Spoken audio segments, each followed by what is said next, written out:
Cool.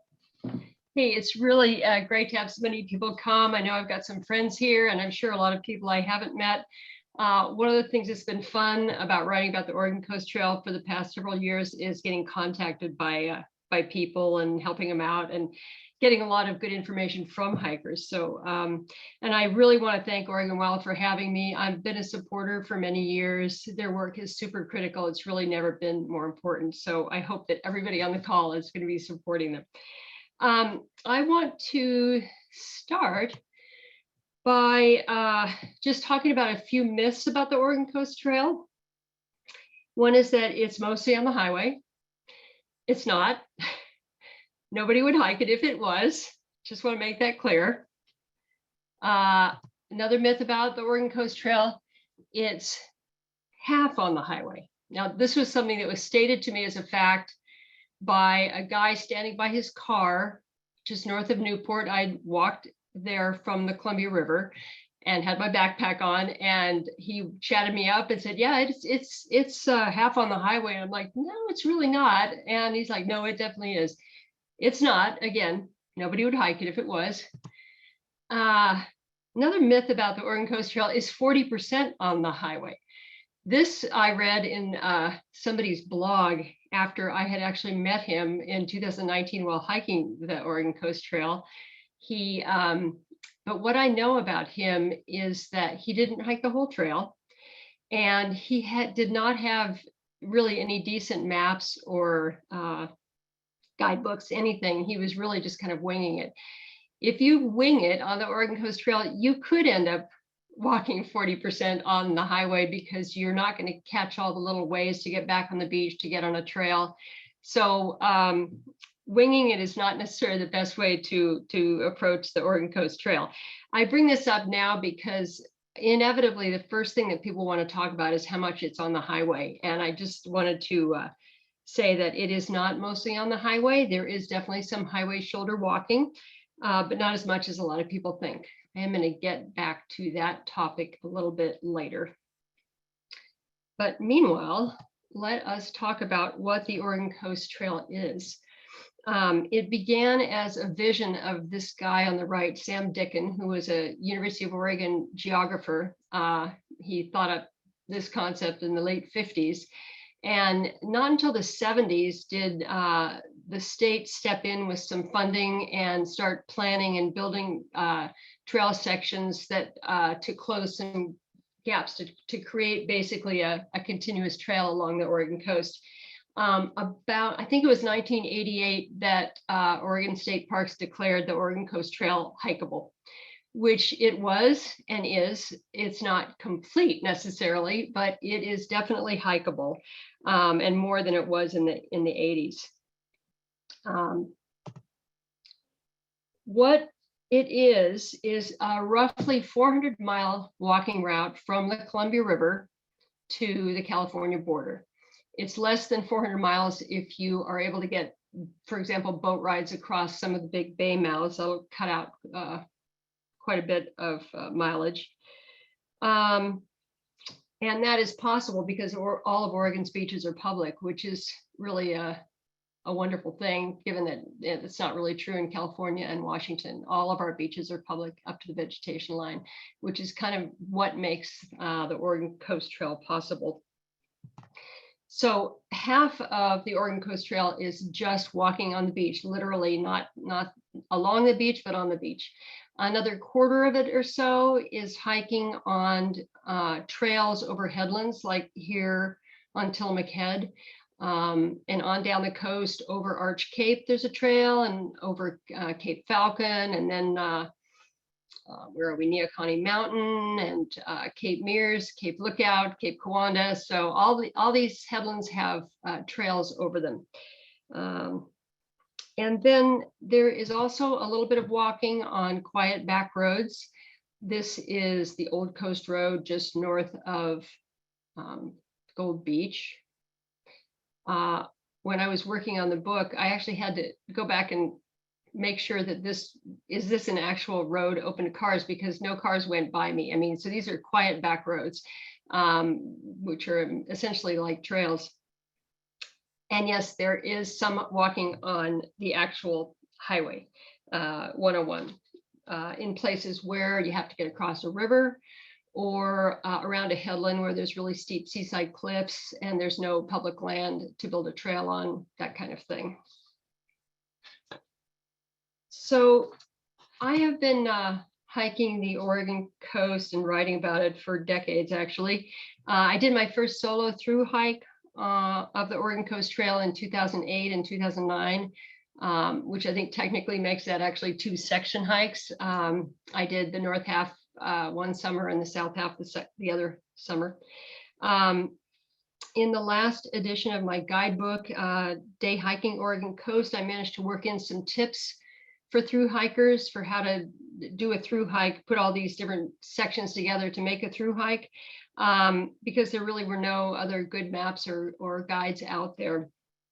And then in 2019, while I was through hiking it again with a couple of friends, I picked up an email from Mountaineers Books saying that they had accepted my proposal to do a guidebook dedicated to section hiking and through hiking, which was thrilling at the time.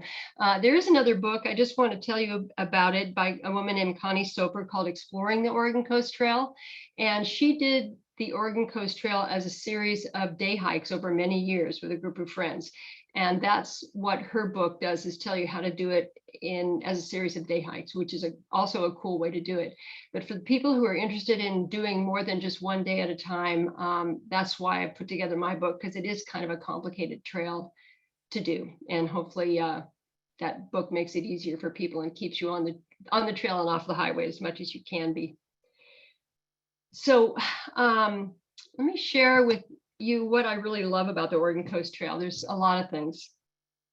Half the time you're just walking on the beach. I love that. You're spending a month mostly just walking, or half the time just walking on the beach. Also, the weather tends to be really good in the summer on the Oregon coast. If you're going to do a through hike on the Oregon Coast Trail, it will rain on you, I'm sure of that, but most days are going to be nice. It's not going to mostly be rainy. It's probably going to be nice most of the time. And if you're hiking it north to south, I'll talk about this more later too, but you're going to have the breeze at your back. It's just a lovely experience. I love that you can, from high points, look down and see where you've come and where you're going. I mean, it's you can't always do that in the forest, but for example, this is from the top of Yaquina Mountain, and if you look as far as you can look, that's about where you'll be at the end of the day tomorrow. I mean, it's one of the fun things about the Oregon Coast Trail. It's just the views and being able to see where you've gone and where you're headed. This is Sea Level Bakery in Cannon Beach. I love all the places you could stop to get a latte or a good glass of beer or some really good local fish and chips. I heard from a woman once who had hiked the Pacific Crest Trail, and then she hiked the OCT, which she then called the Coffee Camino, because there are so many opportunities to stop and get coffee. It's kind of one of the fun things about the trail. And I love the boat ferries. There are a number of places where you can get boat rides across bay mouths, and it's one of the fun things about it. I think sometimes you can hitch rides and don't have to pay for a ride or prearrange it, or you can prearrange. There's only one big bay that's still problematic, that as far as I know, there's no outfitter currently offering any kind of boat ferry across the mouth, and that's Coos Bay.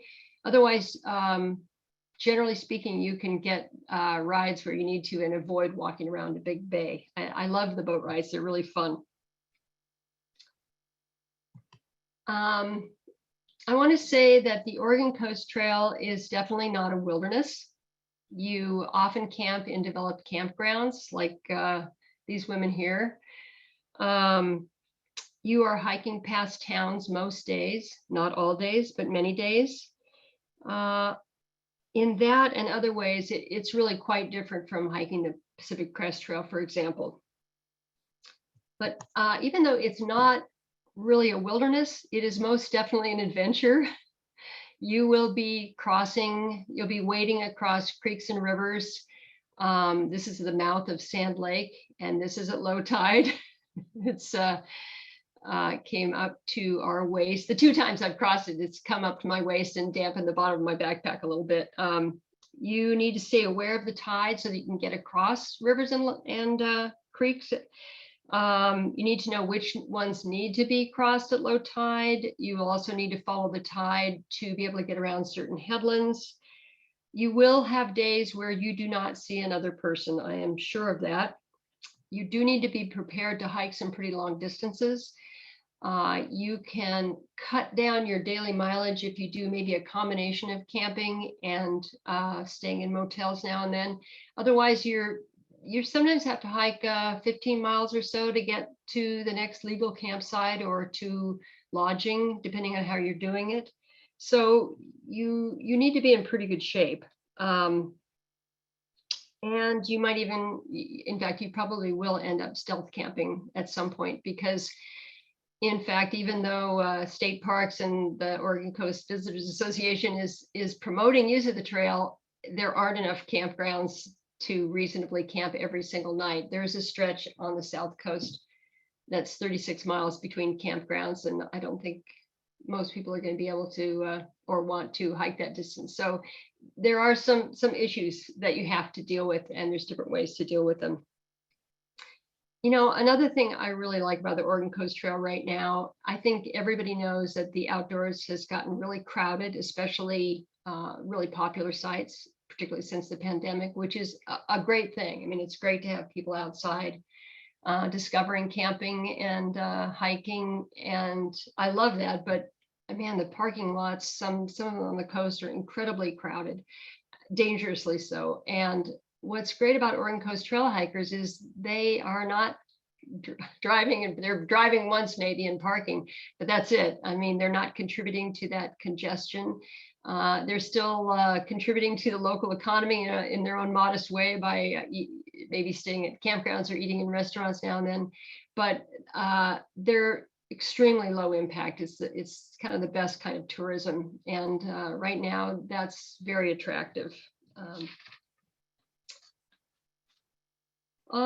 If you are already a seasoned backpacker, there are some things that are unique about the Oregon Coast Trail, or at least different from most other trails you may have backpacked on. So I want to talk about those. First of all, where are you going to spend the night? One of the cool things I think about the Oregon Coast Trail is the existence of these hiker-biker campsites. Every coastal state park that has a campground has a hiker-biker camp. And what defines that, the main thing that defines it, is that it's drop-in. You can't make a reservation. It's just strictly drop-in. Costs $7 or $8 a night, so it's very cheap. For that, you get a flat place to set up your tent in kind of a group campsite where there's going to be cyclists riding down 101 or other hikers. The picnic tables, showers are included in that $7 or $8. And now most, if not every, hiker-biker camp also has a little kind of kiosk where you can recharge your phone, and has these little lockers where you can stick valuables if you want, or to me, they're more valuable putting your food in so that it's out of reach of rodents and that kind of thing. So they're really nice and very convenient for a hiker who you don't have to plan ahead, and cheap. Also, there are private campgrounds that allow tent camping. Many of them don't, but some of them do, and some of them are awesome. There's a great one called Indian Creek Campground, I think, just at the north edge of Gold Beach. That's wonderful, has a lovely tent camping area. And this is my favorite spot for camping on the coast, pretty much. It's called Honey Bear by the Sea RV Park. And it just looks like your typical RV campground when you walk in, and then you walk a little bit farther and go down this little road, and you get to this huge field that has when I was there a couple of years ago, just 5 campsites spread along this creek. It's absolutely beautiful. and it's at basically an RV park. So there are different developed campsite options in addition to the state parks. There's also dispersed camping, which is mostly a thing that you can do on national park land, which mostly on this trail is in the Oregon Dunes. Oregon Dunes National Recreation Area south of Florence. So you can camp pretty much anywhere there off the beach. It's just that you may have to, not every place is great. A lot of it is just sort of sandy hillocks, but this is near 3 Mile Lake. So dispersed camping is an option in some places. And then there's always beach camping. Now, I think a lot of people who picture hiking on the Oregon or backpacking down the Oregon Coast Trail assume that they're going to be camping on the beach every night. Probably not. You can camp on the beach in Oregon, but there's 3 major limitations. One is most towns on the Oregon coast have ordinances that prohibit camping adjacent to their city limits. Also, state parks doesn't allow camping adjacent to their parks, and that applies to all of their parks, not only the parks that have campgrounds, but the state recreation areas and the state natural sites and the whatever the name is at any Oregon coast state park. So that further limits where you can legally beach camp. I mentioned stealth camping earlier. There might be places where you can kind of get away with it if you're very low impact and not making a point of it. But a lot of cities are very careful to, for example, Cannon Beach, don't even try to camp there in the city limits. The police will come by and kick you out. So you do have to be aware of those limitations. And then thirdly, there are areas along the Oregon coast where hiking is allowed, but camping is not, where snowy plover, a threatened shorebird, is, there are zones to protect its nest sites. So that's another thing you have to watch out for. Those tend to be really well signed and they're sort of fencing up, and you'll know when you're at one, but that also further limits where you can camp. I'm actually not a huge fan of beach camping. Sand gets in everything. It can be fun as a novelty, but especially if it rains, sand really gets into everything, even if you're really careful. So I don't know, there are lots of different ways, but beach camping is probably going to be part of your Oregon Coast Trail backpacking trip. And then, as I mentioned, there is stealth camping. You notice that that it's getting dark in this photo. That's the time to set up your tent if you really need to. Putting a tent right on the trail is not the best thing, but again, you may have to stealth camp 1 or 2 nights on the Oregon Coast Trail where there just is not enough camping. Or if you get stuck somewhere, you take longer than you think one day and you aren't able to get to the destination you had in mind. The key is just leave no trace. If you don't know how to do that, learn how to do it, because there are ways to camp where you really aren't going to leave any trace.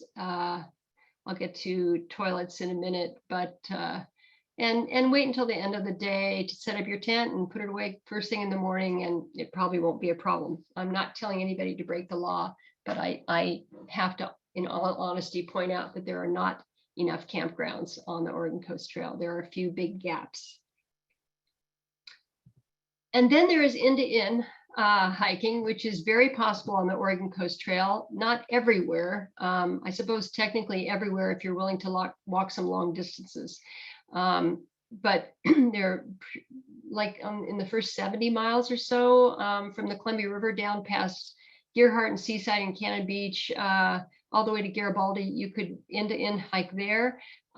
It's definitely possible on the Central Coast. So there are parts of the trail where it's quite feasible to hike end-to-end. Again, you might have some long days, so you have to look at that and be prepared for that. I love this picture. I stole it off the Drift Inn website. The Drift Inn is in Yachats, and I think this room is about $160 a night, but they also have some rooms they call pedal out rooms, which have shared bathrooms, and I think they're $50 a night. So kind of great for cyclists or hikers. Another good cheap option is the hostel in Seaside, Oregon. which is kind of right at the right place for an Oregon Coast trail hiker in the middle of a kind of a camping gap. So lodging is pretty expensive on the North Coast, much cheaper on the South Coast. Yeah, so you can hike into inn, or you might just end up having, even if you're camping, a night in a motel. So I want to talk about water. I do not recommend drinking from surface streams on the Oregon Coast Trail. I think a lot of backpackers don't really stop and think about this because we're so accustomed to getting water out of streams and filtering it and drinking it. The thing is, if you're in the Cascades, you're drinking headwaters streams and you're still probably filtering it.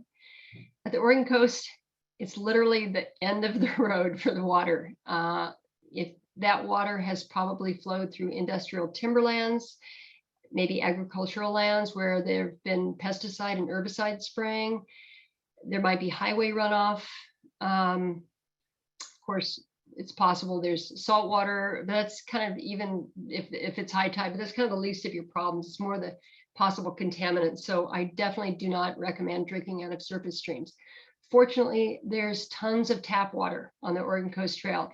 You can stop and fill up your water bottles at least once a day easily on most of the Oregon Coast Trail. The only place it's really a problem, one is in the Oregon Dunes. You have to pack in your water, or you can detour inland maybe a mile in a few places to campgrounds to get more water. And the other place is the far south coast between Gold Beach and Brookings. There's no tap water for, again, 36 miles. But for most of the Oregon Coast Trail, it's really easy to get tap water, and that's what I recommend. And then there are toilets. Also, lots of toilets on the Oregon Coast Trail. Even more toilets than there are water sources. For example, on the South Coast, there are vault toilets where there's not any water. So generally, you can use a toilet if you have that need, when you have that need. And I really urge people to do it. Obviously, when you're hiking through a town, this is very different from the Pacific Crest Trail, where you can just stop and dig a little cat hole 6 inches deep and do your business and put your used toilet paper in a Ziploc bag, get the hole covered up. One big difference is on the Pacific Crest Trail, it's soil. Your feces are going to decompose. It's very different from the from the sand on the Oregon Coast Trail. So I would urge people to think in terms of toilets. That's one of the things I wanted to make sure to have in my guidebook, is the location of every toilet and water source that I am aware of on the Oregon Coast Trail. So the book is worth getting, if only for that. It really helps with the planning. Okay, and about resupply. So for example, on the Pacific Crest Trail, most hikers resupply themselves with food by sending ahead food boxes to various spots along the trail. Totally unnecessary on the Oregon Coast Trail. Plenty of grocery stores quite close to the trail. You don't need to carry more than 2 to 4 at the most days worth of food. And then of course, there's always the option of stopping and getting a restaurant meal now and then. So grocery resupply is really easy. Wayfinding. There are these little blue and white and black Oregon Coast Trail signs all along the trail. Sometimes they're hard to see. They're not everywhere you need them to be, but more and more they're being put up, so they are helpful. But what's also very helpful is these big neon yellow emergency beach access signs. Those just went up, I'm not sure when, after my day hiking guide 2015 was published. Their purpose is really for emergency location. So if somebody has an emergency on the beach of some kind, they can call 911 and say, I'm near sign number 60, and people know how to get to them. They're also super handy for wayfinding on the Oregon Coast Trail. I've marked all those locations in my book so that often if you're hiking down the beach, you might not see a little blue Oregon Coast Trail sign, but you will see a big yellow sign, and you know that's where I need to get off to get on the highway to walk for a mile and then get back on the beach. So this combination of these two signs is very helpful. Again, about wayfinding, I'm not really sure the state of play with apps. I don't know if there's one that's complete for the whole trail and really gives you what you need to just use an app. My goal with my book was to make it worth the 12 ounces to carry, not just to plan with, but to carry, because unless there is an app that you can find that gives you the same information. And then another thing I want to mention about the Oregon Coast Trail that's a little different is you're going to spend some money. Those hiker biker camps are cheap, but they're not free. You might, you get a boat ride now and then, which they tend to cost anywhere from $10 to $30 for the longer ones. Figure on spending a couple $100 just on the hiker biker camps, maybe the occasional other developed campground, and maybe another $100 if you get boat ride, if you pay for boat rides across rivers. So, and that's not including food. So be prepared to spend a little bit of money. It's not like other backpacking trips where you can just put your wallet away. Let's see. And then a couple of things I want to talk about here. One is I really urge people to hike north to south. And that's because the wind in the summer, which is the hiking season on the Oregon Coast Trail, is typically blowing out of the northwest, occasionally from the east. Occasionally there'll be windless days, but for the most part, there's a steady wind from the northwest. So if you're hiking south, you're going to really enjoy it. Hiking north on the Oregon Coast Trail, you're just going to have the wind in your face every day, and I don't think that's much fun. The other thing I want to mention is the season. Not only is the weather kind of best from about mid-June to, well, let's say June, or even April and May through September, when storms can start up in October, but the real determining factor for the Oregon Coast Trail is your ability to wade creeks and rivers. By about mid-June, rivers on the Oregon coast reach their summer levels, which is not really so much an issue on the north coast, but south of Florence, you are going to get to rivers and creeks that can only be crossed at summer levels at low tide, and there's not a good nearby option to get across a bridge as there is on most places on the north coast. So I do not recommend hiking the Oregon Coast Trail in winter. I don't recommend hiking on the south coast until before mid-June, and if you want to try it earlier on the north coast, that's cool, but it's mostly the river levels that you have to be thinking about. So let's get to the highway walking topic. If you are, what I'll say about that. If you get rides across the major bay mouths where boat shuttles are available, and otherwise use a guide like my hiking book or something like that to stay on the trail as much as possible, then only about 10% of the Oregon Coast Trail is on the highway shoulder.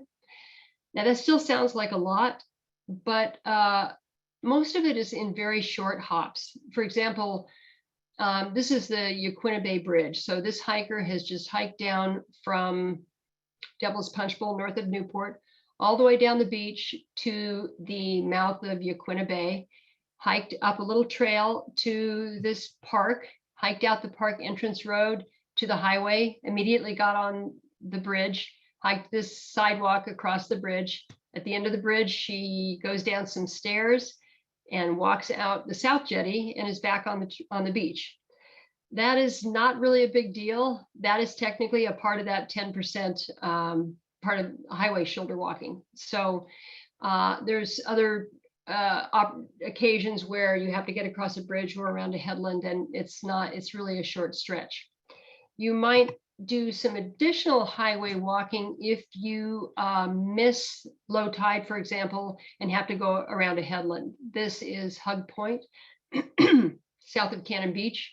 You can only walk around on this kind of cool carved out trail on the headland within about an hour of low tide. So there's about a 2-hour window in the day that you want to hit it. And if you aren't able to get there at that time, then you need to go up to the highway and walk about a mile before you can get back on the beach. I keep talking about boat rides because I love them. One key way to cut down on highway shoulder walking is using boat shuttles. It's 17 miles around Tillamook Bay, with a combination of US 101 and secondary roads. I would never hike that. You can catch a bus though. So there are alternatives in a lot of places. Coos Bay is a little different. It's harder to catch a bus. You can call a cab, or you can just walk through town. Maybe that's a good opportunity to stop and do some resupplying.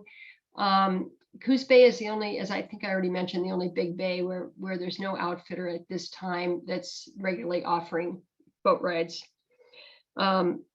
You can hitch rides with recreational boaters. The first time I hiked the Oregon Coast Trail, I pretty much hitch rides all the way down. The second time I did it, I pre-arranged rides with outfitters who offer that. Either way can work. Yeah, so that still leaves some hiking stretches that you can't so much get around. One of them is north of Florence. There's about 6 miles up there where there's not really a good bus option. This one is south of Humbug Mountain State Park on the south coast, which I took this photo when I walked that section on my first hike down there. What I want to point out about this photo is it was a really pretty morning. There was very little traffic. It's on the south coast and I started early, so there wasn't much traffic. It was kind of a pretty hike. And I met these characters, the pink clad Lycra cyclist guy with the surfboard trailer who had stopped to take in the view. Again, the Oregon Coast Trail is an adventure. I got to chat with these guys in the middle of my 10-mile hike. So it's not all bad. It's all kind of an adventure. And in this situation, which this is the longest stretch of highway walking, it's very easy to catch a bus from the entrance to Humbug Mountain State Park all the way down to where you can return to the beach. So you don't have to hike all those highway stretches if you don't want to. So what does this mean to somebody considering hiking the Oregon Coast Trail? What does all this highway walking mean? Well, if you're planning a section hike of a couple of days or 5 or 6 days, just plan around that and don't pick a stretch that has a long highway hiking stretch. There's plenty of that.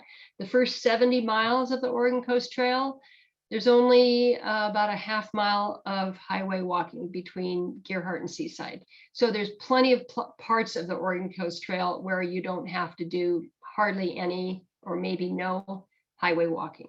Other than getting around Coos Bay, there's really no highway walking from where you return to the beach south of Florence in the dunes, all the way down to Port Orford.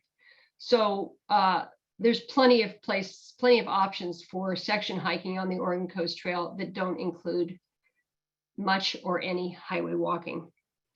I should mention that I have a website, hikingtheoregoncoasttrail.com, where I posted some suggestions for section hikes that could be anywhere, again, from 2 to 5 or 6 days long.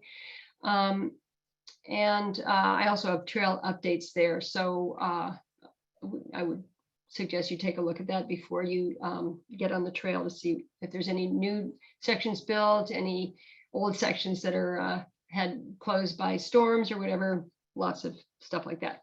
If you are a thru hiker, well, you might just suck it up and walk that highway stretch.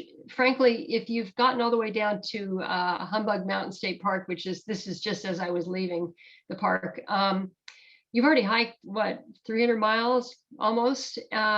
10 miles more on the highway, it's not that big a deal. Or catch a bus or call a cab. I mean, there are other alternatives, but it's probably not that big a deal for a thru hiker. But we would all love to see less of it, less highway shoulder walking. Right now, there is a process underway called the Oregon Coast Trail Action Plan. And this is really the first comprehensive strategic plan developed for the Oregon Coast Trail since it opened, so to speak. There are lots of really smart people working on this right now, planners and volunteers all along the coast who are examining all of the places where you do have to get on the highway. They refer to them as gaps, Oregon Coast Trail gaps. Where they are, what could be done about them. It might be that there's already some public land where a trail could be built. Maybe some land needs to be purchased, or maybe an easement. So this is underway right now, and the plan is to have this plan completed in about a year, by December 2022. That doesn't mean the gaps will all be closed. It just means that there will be a plan for how to deal with them going forward as money is available and the opportunity presents itself. So I'm really happy to see that. If you want more information about it, there will be opportunities for giving public comment, that kind of thing. I would suggest just Googling Oregon Coast Trail Action Plan, and there you'll find out how to contact people who can keep you in the loop and let you know what the status of it is. I can talk a little bit more about that if anybody has questions. So I thought I would end by reading some comments from Oregon Coast Trail finishers in 2019. The sort of official end of the Oregon Coast Trail is a place called Crissy Field State Recreation Site, which is it's a very cool building. It's right on the beach, a state park building right on the beach, right about the California border. And for the first time in 2019, they put out a roster to try to start collecting information from Oregon Coast Trail hikers to kind of get a rough idea of how many people are actually walking it and to get their feedback. So here are a few of their comments. Gorgeous. Gratitude. Love OCT. Amazing. I love that one. Amazing. Best thing I've ever done for myself. Love the hiker biker campgrounds. Love the towns and breweries.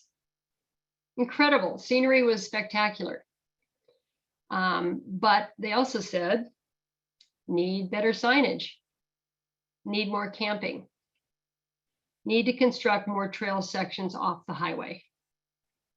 Add signs on the highway for hikers on road, which I thought that was a great idea.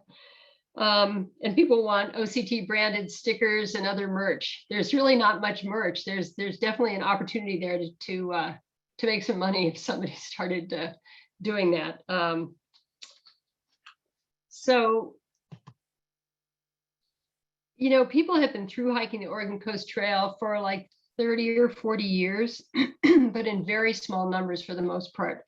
Only in the past maybe 5 years, really since 2017, has use really jumped. And it's clearly going to grow, partly sadly because of things like just the annual disaster of wildfires on the Pacific Crest Trail. OCT is really not prone to that so much. And I think people may start going there for that reason. I just saw a huge difference myself in use between 2008 and 9 and 2019. In 2008 and 9, I literally did not meet another thru hiker on the Oregon Coast Trail. I met a handful of section hikers, but no one else who was hiking even half of it or all of it at once. In 2019, met dozens of people hiking the Oregon Coast Trail, the thru hiking it. And the interesting thing is half of them were from overseas. We met people from Ireland, New Zealand, Germany, Austria, the Netherlands, and a lot of people from out of the state. Very few people, actually, very few Oregonians. I mean, people, the word is out among long distance hikers about the Oregon Coast Trail.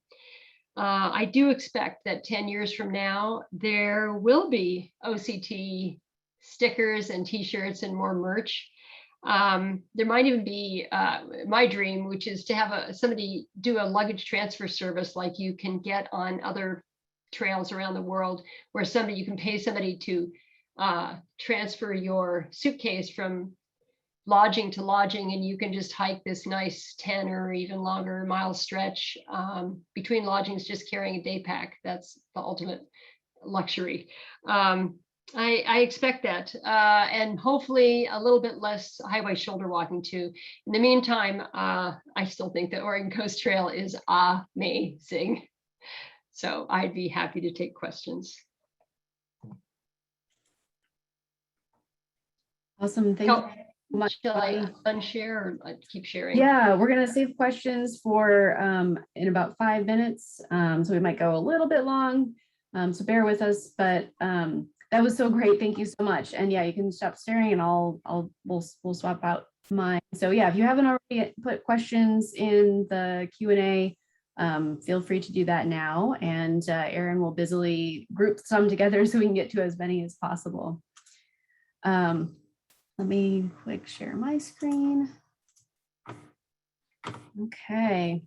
Well, yeah, I can't wait to hike more of the OCT after hearing all of that, especially knowing that you put toilet locations in your book. That's amazing. I love that. Only a woman would put that in her book, and as well, it's really great. So as your talk illustrates, Bonnie, Oregon's coast is truly special, and Oregon Wild has a long history working to protect the wildlands, forests, and wildlife of the coast. So I'm going to highlight just a little bit of our work, talking about a few of the hikes that I included in my own book, Oregon's Ancient Forests, a hiking guide. And you will recognize some of the places that I'll talk about because they're places that are right along the Oregon Coast Trail. So I'm also going to go from north to south, and this is just a map showing the regions in my book, and I'll hone in on a few hikes on the North Coast, the Central Coast, and the South Coast.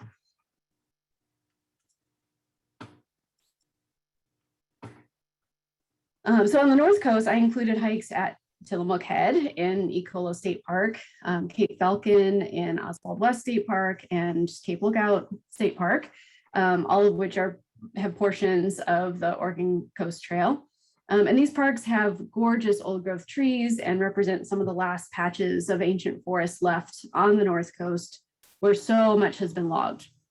And this makes them really great places to hike and valuable to defend as well. The views from these headlands are spectacular, and you can even picture playful sea otters in the surf below, a vision that we are working to support along with the Alaka Alliance. Sea otters were extirpated from Oregon over 100 years ago, hunted for their fur. And while a previous reintroduction effort failed, we are excited to see a new feasibility study and increased momentum for trying again. The views from these state parks, this one is from, Cape Falcon, can also offer up the ugly side of forest management in the Coast Range. From Cape Falcon, for example, and I don't have the picture here exactly of this, but you can clearly view the heavily clear-cut slopes where chemicals are, and you can just inland from this viewpoint, and you can understand the urgent need for campaigns to ban these logging practices on steep slopes, where chemicals that are sprayed on clear cuts and sediment can run off into Short Sands Creek, to one of the most popular beaches on the coast, right there at Oswald West. Members of the North Coast Citizens for Watershed Protection, who are really great folks to work with, have been active in drawing attention to these issues and lobbying for much needed changes to state law because of some of these impacts. Moving south, the hike that I recommend in the Central Coast that's also part of the Oregon Coast Trail is at Cape Perpetua and Gwin Creek. which include, so part of the loop that I recommend is along the OCT. And this loop climbs up Coates Ridge, where giant Sitka spruce tower overhead, and then descends down to and follows Gwen Creek through spectacular Douglas fir, hemlock, and cedar forests that is prime habitat for the threatened marbled murrelet. This little seabird fishes in the ocean, but lays its eggs on thick moss-covered branches in the canopies of old-growth trees in inland forests. And unfortunately, only small portions of these forests remain. But here in the Cape Perpetua scenic area and the adjacent Cummins Creek wilderness, we have some of the last pristine, unlogged, albeit small, watersheds on the Central Coast. Federal protections and plans for the Siuslaw National Forest ensure that murrelets and returning salmon have the habitat that they need. And adding Gwen Creek and Cape Creek in this area as wild and scenic rivers, as proposed in the River Democracy Act that we're working really hard towards, would add another layer of protections for these watersheds. Unlike on private land further north, much of the Central Coast in this area is managed to restore forests and watershed habitat, which takes the form of often thinning young uniform plantations, returning wood to degraded streams, and enhancing other forest structures and that wildlife need. We've been involved in supporting the Siuslaw National Forest, watershed councils, and other partners in the restoration efforts in this area for many years through successful collaboration that has benefits for fish, for wildlife, and for the local economy. Diverging slightly from my book for a minute, so not forested, I can't help but mention one of my favorite trails in Oregon. It's the Dellenbeck Dunes Trail. Starting at Highway 101 near the town of Lakeside, you can trek across rolling dunes for a couple of miles before transitioning to shore pine forest and then reaching the ocean and the Oregon Coast Trail. These dunes are special for a number of reasons. First and foremost, they inspired Frank Herbert to write Dune. But the Dellenbeck Dunes area is also wonderful because it is one of the areas reserved from motorized vehicle use, which has its place, but is not what I like to experience when I'm out hiking. So you won't find motorized vehicles in this particular area of the dunes.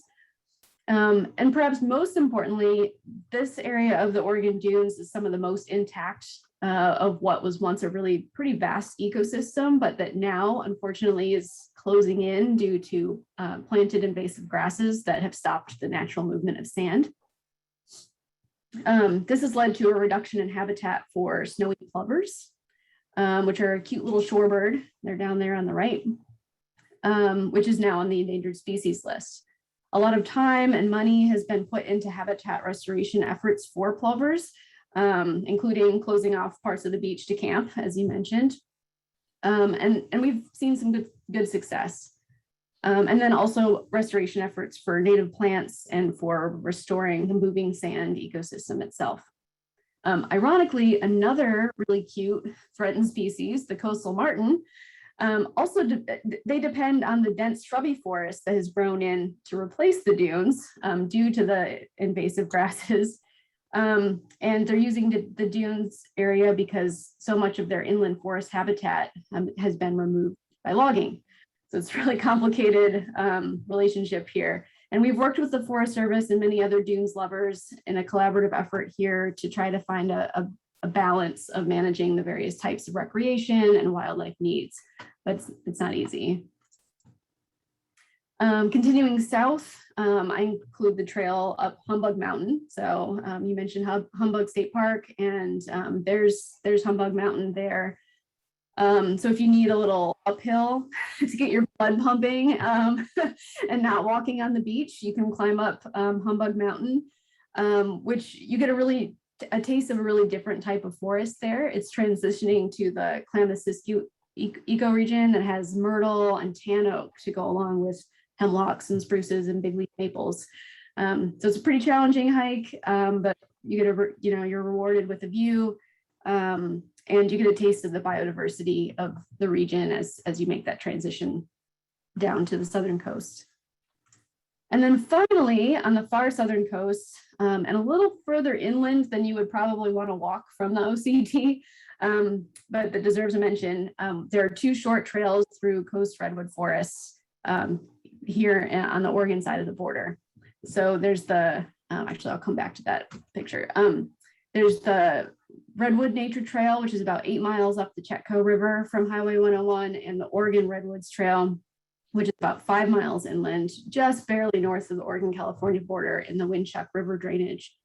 And we can thank, here, I'll go back now. We can thank one of my mentors at Oregon Wild, Wendell Wood, for fighting for years to protect these redwood groves that were targeted, like many other redwoods, for logging for many years.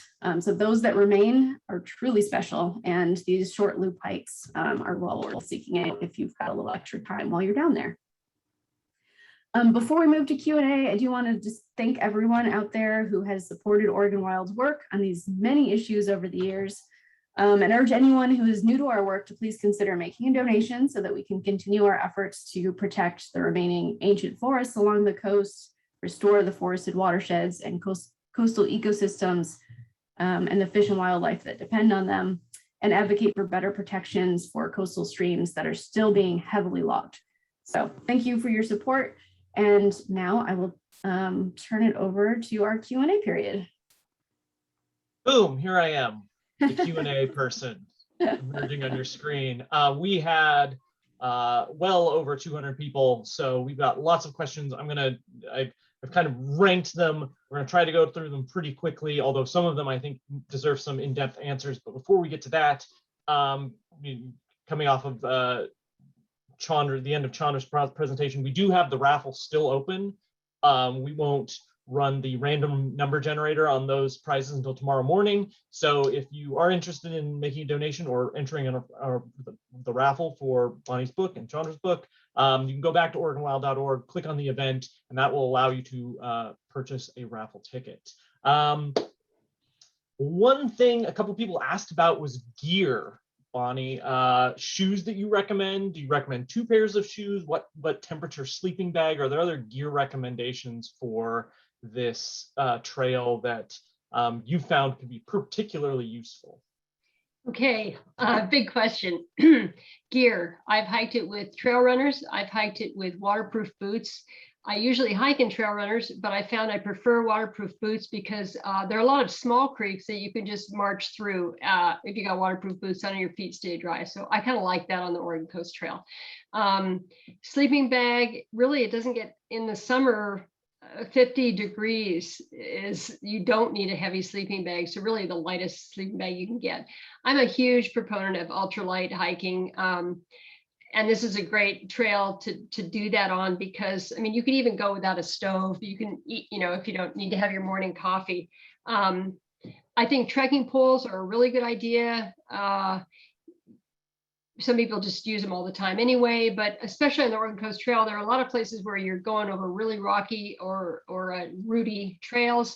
You can use them to keep yourself upright while you're wading some of the wider streams, or going sometimes crossing them on logs that can help you keep your balance. I find trekking poles really helpful on the Oregon Coast Trail. And then I'll just mention also tents. I mean, again, I like ultralight gear. I think it's worth it if you're going to backpack more than a little.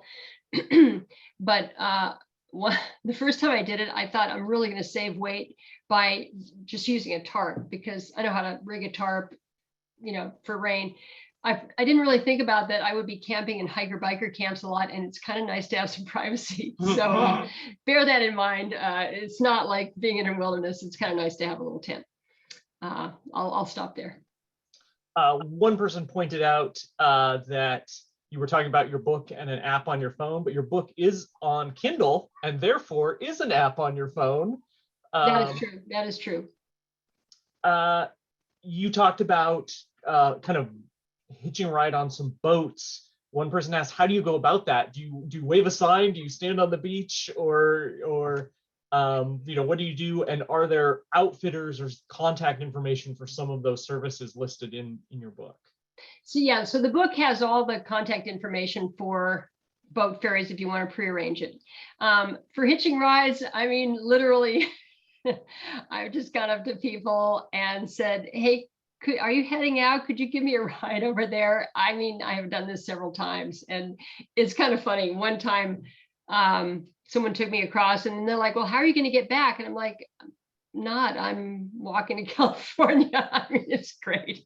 Yeah, so people think it's fun. And I'll tell you one other story. The first time I hiked down, I got up early in the morning after spending the night at the hiker biker camp in Devil's Lake State Park in Lincoln City, and walked down to the mouth of the Siletz, and there were just tons of boats out. It's really easy. I just asked somebody, could you give me a ride across to the tip of Glen Eden Spit? No problem. Took me across. And I thought, that's how it is there. It's just a super easy place to get a ride. And I have since learned that that was really unusual.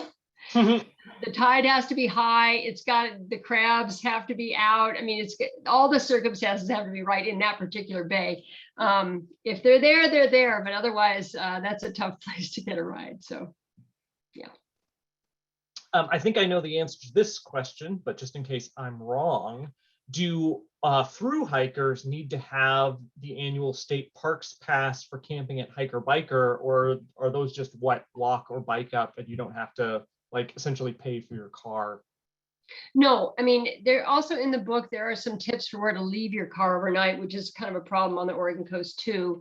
But the hiking experience itself, you don't need any kind of permit or anything. You just need to pay your $7 or $8 when you show up at a hiker biker camp. And yeah, that annual senior pass doesn't do you any good, because these are mostly state sites, not federal sites. Do you know how many people actually through hike annually? And is there any sense of how long it takes people?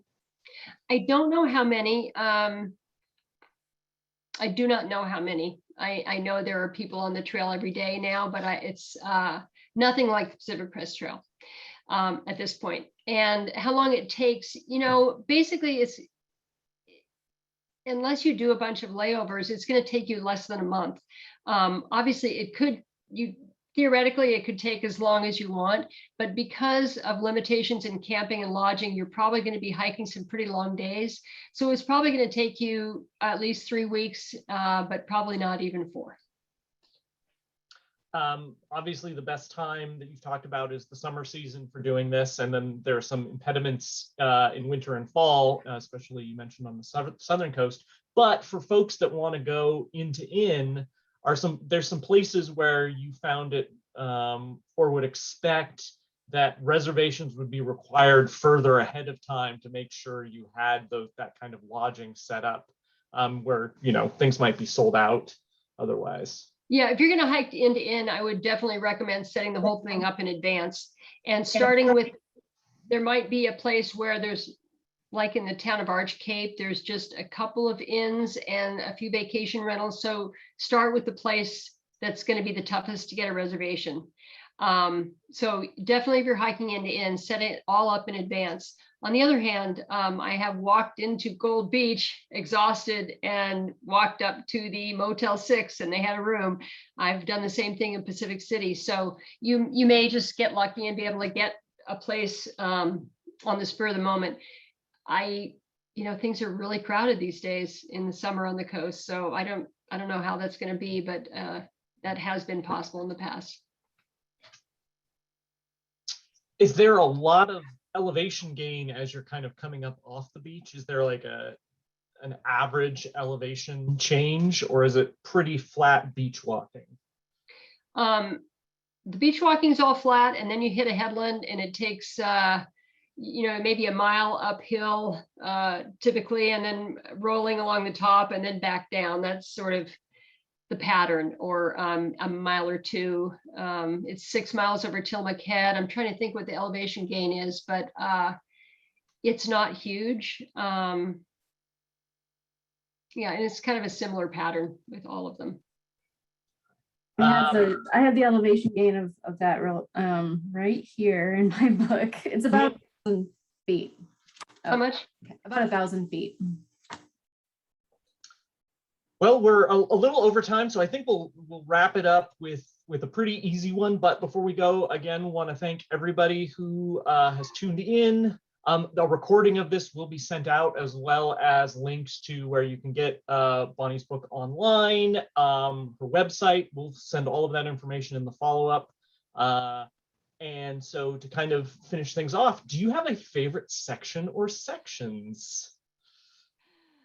Oh God, I do. I mean, it sounds like my screen's freezing, but no, it's really hard.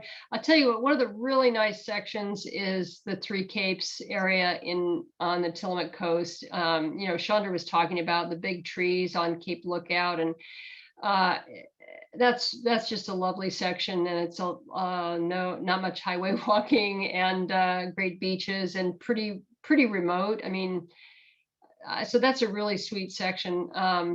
Boardman State Park is really cool in the far south. It's a lot of up and down, but you're seeing these parts of the coast that you can't see from the car. So that's a cool area. And then, you know, just the very start of it, starting at the Columbia River and down to Garibaldi, some cool towns. It's a part of the coast that I really like personally, and there's a lot of variety. Let me just say that I mentioned in the book, there is an issue on the day one of the Oregon Coast Trail. You have to be aware of possible gun shooting at Camp Rylea National Guard training site. They close the beach now and then so that they can do firearms practice. So yeah, you have to know about that. But that's it. That's just a great section. It's classic, beautiful wide beaches and headlands and easy boat ferry, and it's cool. Well, that's our presentation. Again, thank both of you for presenting, and thank all of you who have stuck with us. We got through a lot of questions. Sorry we didn't get through all of them, but thank you all and have a good evening.